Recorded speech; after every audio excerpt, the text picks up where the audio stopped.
అక్కడ జాగా నా కూతురికి ఇస్తా, ఇక్కడ ఉన్న జాగా నా కొడుకు పేరు మీద ఉంటుంది, పలానా చోట ఉన్న స్థలం మాకు ఆధారంగా ఉంటుంది అని ఇలా చాలామంది తల్లిదండ్రులు కానీ చాలామంది వ్యక్తులు ఎక్కడెక్కడనో స్థలాలు కొంటారు.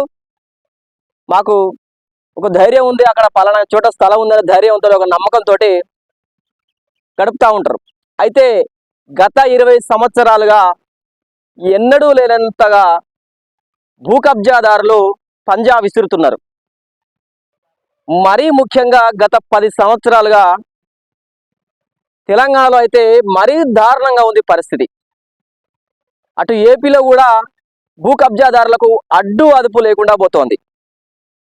అయితే ఇప్పటికైనా మనం మేలుకోకపోతే, ఇప్పటికైనా తల్లిదండ్రులు అదేవిధంగా పిల్లల కోసం ఎక్కడెక్కడో స్థలాలు ఉన్నవారు ఇప్పటికైనా జాగ్రత్త పడకపోతే మనకు తెలియకుండానే మన జాగలు మన భూములు ఎవరెవరో పేర్ల మీదకి మారుతుంటాయి. ఎవడెవడో వస్తాడు, కబ్జా చేస్తాడు, అక్కడ వాడికి నచ్చిన స్థలమో బంగ్లానో లేకపోతే ఇంకోటో కట్టుకుంటాడు, మన స్థలాన్ని నామరూపాలు లేకుండా చేస్తాడు. తీరా మనం ఎప్పుడో ఏడాదికో 6 నెలలకో సంవత్సరానికో 2 సంవత్సరాలకో పోయి చూసినాం అనుకో, అక్కడ అంతా మారిపోయి ఉంటుంది, మన స్థలం ఆనవాళ్ళు కనబడవు. అరే ఇదేంది, నా స్థలంలో నువ్వు ఉన్నవేంది అని అడిగితే, నువ్వెవడరా బాయ్, ఇగో పేపర్లు నా పేరు మీద ఉన్నాయి, ఈ స్థలం నాది, నేను ఇది కట్టుకొని చాలా రోజులు అవుతుంది, చుట్టుపక్కల జనాలు చూస్తున్నారు, వస్తున్నారు పోతున్నారు, అంతా గమనిస్తున్నారు, నాకు అధికారులు కూడా అన్ని పర్మిషన్లు ఇచ్చిరని చెప్తారు. దీనికి ముఖ్య కారణం ఏంటంటే మన నిర్లక్ష్యం. ముఖ్యంగా మన నిర్లక్ష్యమే, మన అశ్రద్ధే మన భూములు పోవడానికి, మన జాగల్ని కబ్జా చేయడానికి, కబ్జా కోరులకు మనం అవకాశం ఇస్తున్నట్టే.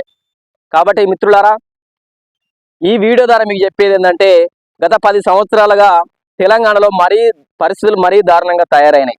ముఖ్యంగా ధరణి పోర్టల్ వచ్చిన దగ్గర నుంచి ఒకరికి తెలియకుండా, అసలు భూ యజమాని తెలియకుండా ఎవరెవరో పేర్ల మీద ఆ భూములు రిజిస్టర్ అవుతున్నాయి. కాబట్టి మిత్రులారా, ఇప్పటికైనా జాగ్రత్త పడండి. మీరు ఎక్కడ స్థలం కొన్నా, గుంట కొన్నా, అరగుంట కొన్నా, 10 గజాలు కొన్నా, 10 ఎకరాలు కొన్నా, తరచూ వారానికోసారి 2 రోజులకోసారి వీలుంటే డైలీ పోయి చెక్ చేసుకోండి.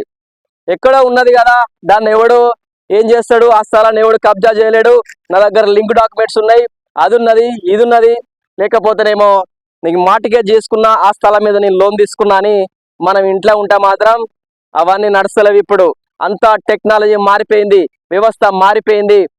పైసా కోసం అధికారులు అడ్డదారులు దొక్కడమే కాదు, అడ్డమైన గడ్డి తినడానికి కూడా ఈ రోజులు సిద్ధంగా ఉన్నారు.